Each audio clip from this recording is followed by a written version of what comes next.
So Mercury enters Aries on 4 April 2021 here on Sunday in Central Europe, quite early in the morning, and it's a hidden big deal is kind of how I'm thinking about this, because the domicile tree of the transiting sky changes order. We get a new kind of co-rulership here with Mars and Gemini being ruled by Mercury and Aries, and Mercury and Aries being ruled by Mars and Gemini. So there's this synergy with Mercury and Mars that takes Saturn's tight grip off the sky, removes that grip a little bit from Saturn in Aquarius.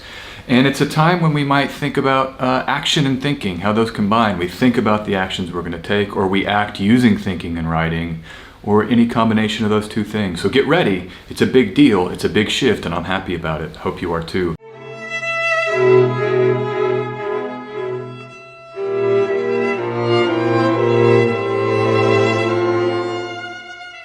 Let's jump here into the chart and take a look and explore this here. So, the big thing about it, like I said, is that the domicile tree changes. You can see here we have what's called a mutual reception in astrology, which is when planets rule each other and then they make an aspect, a sign-based Ptolemaic aspect. And so this mutual reception is very, very auspicious. It means that Mercury and Mars work well together. And they're working together here, and that's what I think is essential in our exploration, is how does Mercury combine with Mars, and we'll do that. First, I just want to mention that Mercury joins the Sun and Venus already in Aries. And so the Sun and Venus have been doing their thing, the consciousness, the awareness, the fiery passions and pleasures, maybe the too hot for comfort movement in relationships, initiating things, impulsive things. We had that lovely Venus coming into the heart of the Sun, which was quite enjoyable to purify Venus. Venus is now, in that final phase of its cycle, as it will be reborn in the underworld in Capricorn at the end of this year.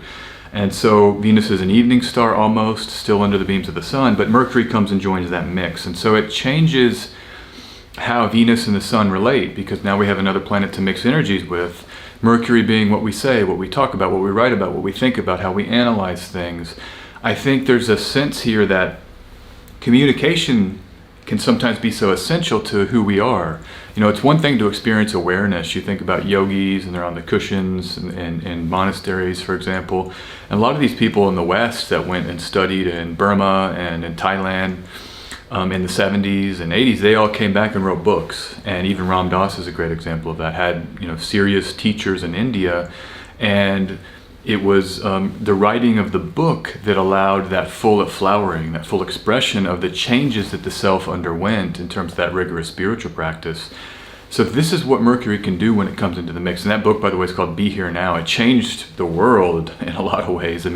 Very popular book. I read it. I was fortunate. I was in my teens, actually. Someone gave me a used copy, I think late teens, and that thing was amazing. The drawings, and there was things you could fold it out, and there was these just beautiful ideas about his guru Neem Karoli Baba, and ideas of just the power of the self and the spiritual center of who we are and our reality. But then the text, like I said, is what really caused the full floweration, or the full flowering of those concepts and that insight.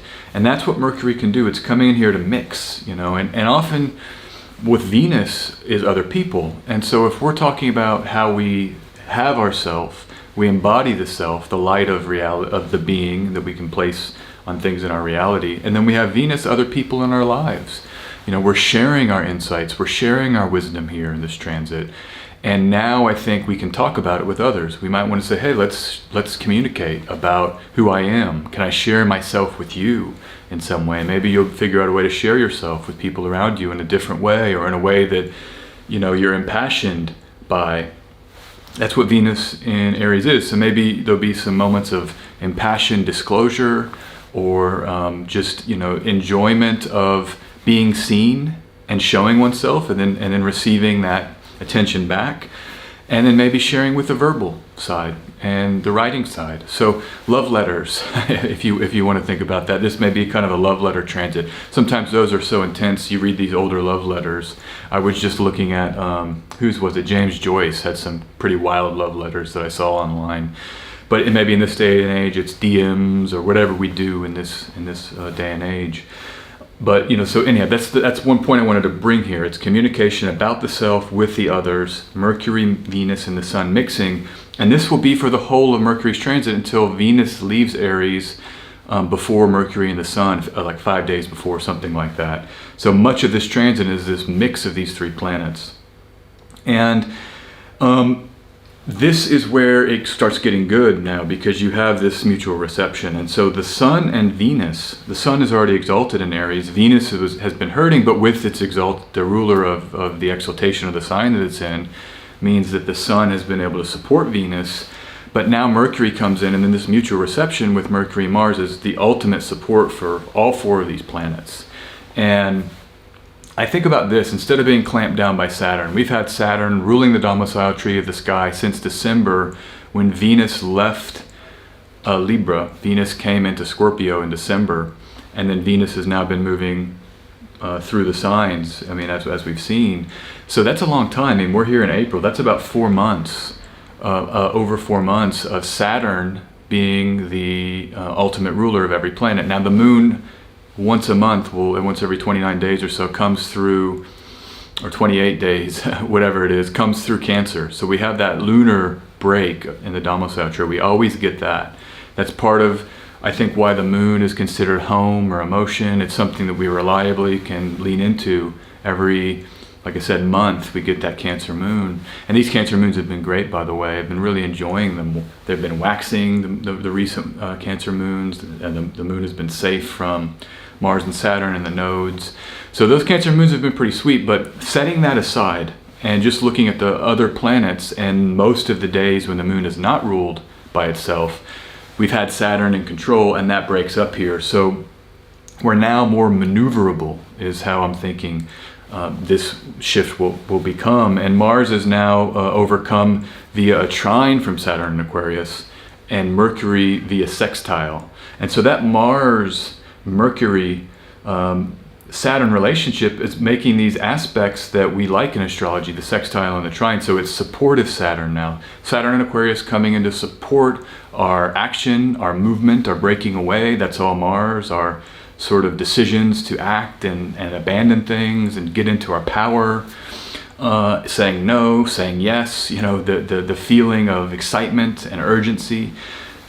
Saturn can support that. So maybe the new structures in your life are now set up after last year and into this year to support some decision making and some real movement in this reality.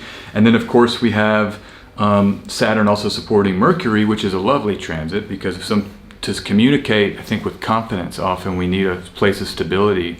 And Saturn can be a confidence placement in some ways. It's the confidence that comes with struggle and strife. You're strong when you've been through, hell, for lack of a better word. You come out, not much can scare you if you've been through real difficulty. And maybe we're feeling that some this year after the throttling and the inversions of last year. There's a sense, okay, I can stand now. We're strong. You're strong. We've gone through a lot.